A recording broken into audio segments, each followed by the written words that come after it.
Hello, my name is Andy and I am the Village Idiot. I'm armed with a car and a GoPro and an unhealthy amount of time on my hands. I'm using that time to attempt to visit every civil parish in England. You're watching the North Kesteven series. This is a large Lincolnshire district centred around the town of Sleaford. There's 75 parishes here, so let's take a look at one of them. Welcome back to North Kesteven, everybody, where the weather is a little bit dull and overcast, but it's supposed to improve as this day goes on. So hopefully in this next run of episodes, the weather will eventually get better and better. We're beginning in the smallest of what will be a run of 4 here, and this is the first of a pair of twins. We are in the Rosby twins, and this is North Rauceby.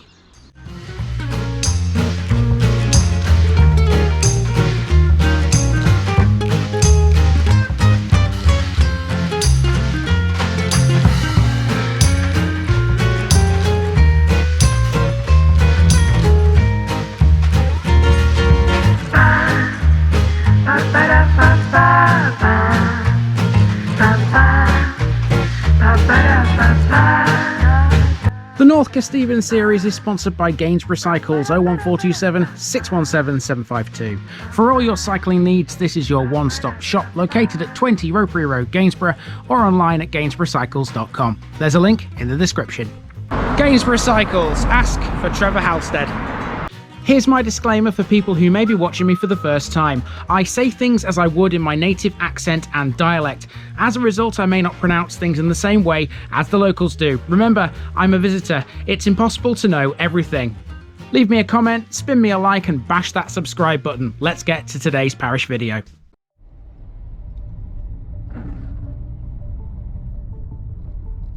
North Rauceby, Rauth's Farmstead, North. In the North Kesteven series this week, we're beginning a brand new area, not only for the channel, but also for me. I've never been here before. I've opted to move away from Lincoln temporarily and deeper into the heart of Kesteven, and you won't get much deeper than this. Welcome to the first of a pair of twins, both with the name Rosby. Rosby is, in general, a much sought-after location, lying as it does in one of the prettiest parts of Lincolnshire.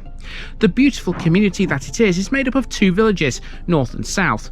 They are situated about 4 miles northwest of Sleaford, the nearest town. This is the northern version, which is the much smaller of the two, but still has a lot to talk about. North Rauceby is a village of 64 households, and it lies primarily along one road between the A17 and its southern counterpart. Although the smaller, this is the one that contains the church dedicated to St Peter.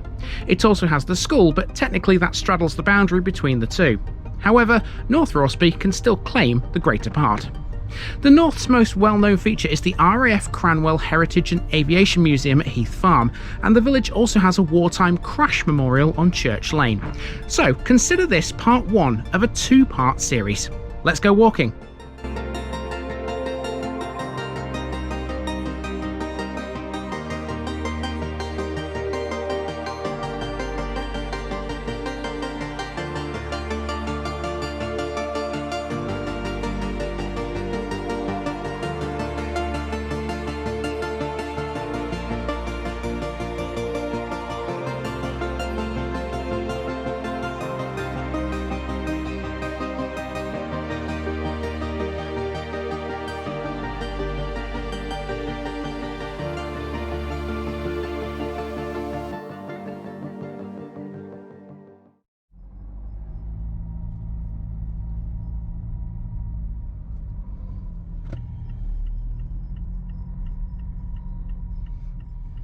We begin with a look at North Rauceby's most well-known landmark, and theoretically this should really belong to Cranwell.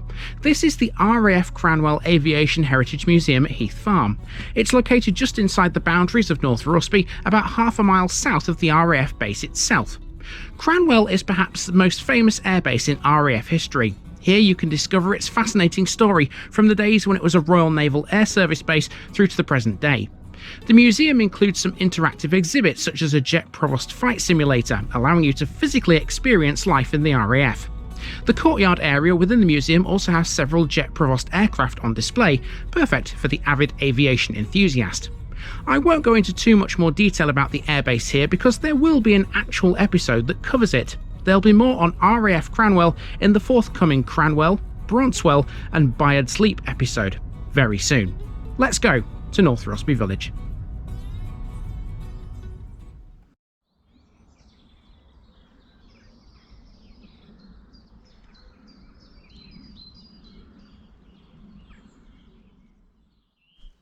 So this is North Rosby, and we begin at the northern end of the village at a sign telling us we're on a long distance footpath. That would be the 30-mile long Ridges and Furrows Arts and Heritage Trail, which runs between Sleaford and the Millennium Green in North Hykeham. Part of its route uses sections of the Viking Way. As it passes through North Rosby, it takes in most of its fabulous houses. This is a village that contains 64 dwellings in total, so it's not exactly an urban metropolis. The vast majority are laid out along one long road, the almost dead straight Main Street. The area is predominantly a farming community, but that doesn't mean there's no activities out here. Far from it, in fact. Rauceby hosts many events throughout the year, such as the Rauceby Picnic, a safari supper, and the Rauceby War Weekend, to name a few. Some take place at the privately owned and Grade 2 listed Rauceby Hall, just over the parish boundary.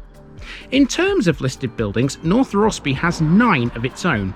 Weirdly, the Manor House isn't one of them. Why, I don't know, but then again, I don't make the rules. Even so, it's still quite the admirable dwelling. So too is the 18th century old vicarage, which can just about be seen here behind this high wall. Now a house, among its former patrons was Sir J.C. Thorold. Across the road is a very desirable little courtyard of buildings that include a former blacksmith's forge. Where would an 18th century village have been without those, one asks. Next, some newer properties come into view. This is St Peter's Close, which is named for the church that we're working our way towards. This style of housing, with a rendered ground floor under an overbuilt roof, is quite common in deepest Kesteven. Here's the parish notice board, upon which yours truly left a TVI card.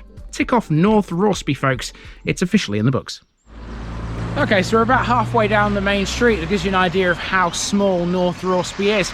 This walk will end at the primary school, which is right on the boundary between North Rauceby and South Rauceby. In essence, the whole area is referred to just simply as Rauceby, but there is a boundary, of course, and I suppose there are sort of 2 distinct villages here. So let's continue down to the church next. Now the landmarks start to get a little more interesting. Right in the centre of the village is a small green upon which we find the village cross. This is 14th century and likely originated as a wayside cross. Its shaft now supports a 19th century gabled tabernacle with a crocketed pinnacle. The cross can be found where Main Street, Tom Lane and Church Lane all meet. On the latter of the 3 is a wartime crash memorial. Flying from RAF Cranwell, the aircraft, a Wellington, crashed near Rosby Vicarage in 1942 after catching fire. Both the pilot and the co-pilot were killed. So here we have the church, which is shared between North and South Rauceby. Dedicated to St Peter, the West Tower, early English in style, has its most striking feature. That would be a brooch spire which rises to a height of 107 feet. Some of the stained glass in this church dates back to between 1325 and 1350, making it some of the oldest in the area. The current chancel, built in 1853, was the handiwork of a certain SS Toylon, the same man we've been talking about recently in Gedling. You may also note the scar of an earlier nave roof, which can be seen above the tower arch. Returning to the main drag, Main Street has now become Tom Lane. The houses are much more spaced out, and several are set back from the road up long private drives. It's not that exciting. This gives me the perfect opportunity then to tell you about the RLFI. That would be the Rauceby Little Footprint Initiative, a groundbreaking focus group that deals with local issues regarding climate change.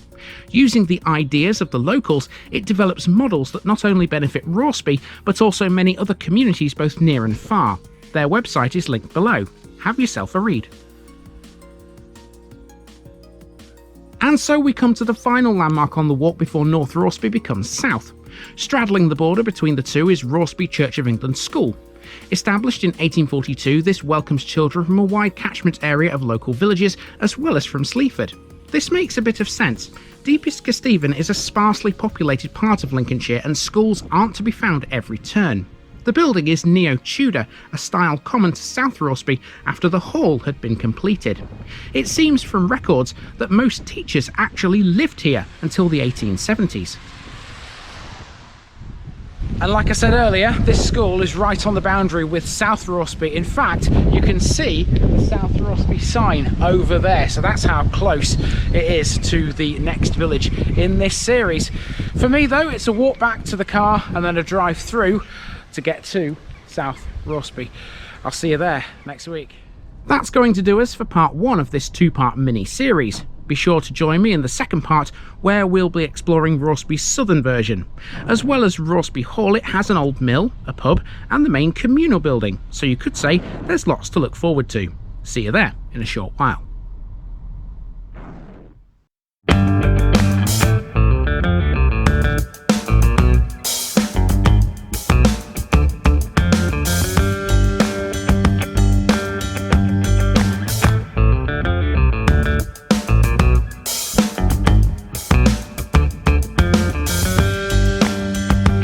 Thanks for watching this video, folks. Don't forget to like this episode if you haven't already. It really makes a difference with YouTube. If you're new here, subscribe to the channel for more videos like this, and give us a share too if you've got friends who'd like it.